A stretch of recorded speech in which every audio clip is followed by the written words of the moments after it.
Jean Bedel Bukhaza, hogaamiyihii dadcunka ahaa ee dhiigga aadanaha qurqurin jiray, afgembi military ayuu xukunka kula wareegay 55 sannadood ka hor. Waxa uu ahaa sarkaal awood badan oo ka tirsan ciidamadii daacadda u ahaa gumaystihii Faransiiska.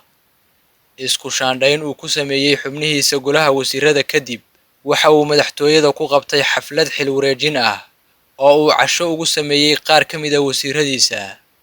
Raashinkii bislaa ee suxuunta loogu soo guray madaxda ayaa loogu soo dhex daray hilibka wasiir ka mid ahaa xukuumaddiisa iyo hilib doofaar.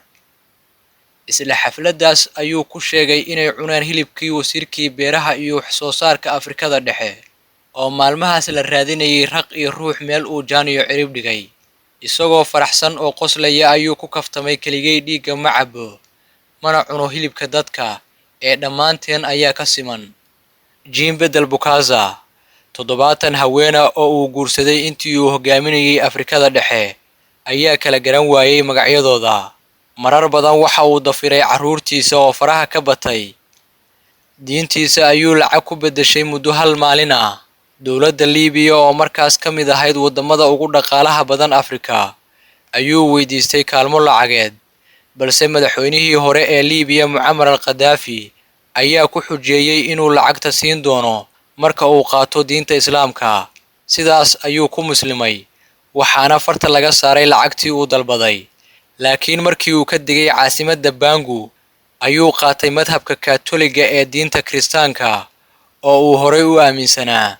Dhowr boqol oo arday ah ayuu amray in la toogto kadib markii ay diidaan inay xirtaan funaanado ay ku sawiran yihiin isaga iyo haweenaydii uu dumar ugu jeclaa.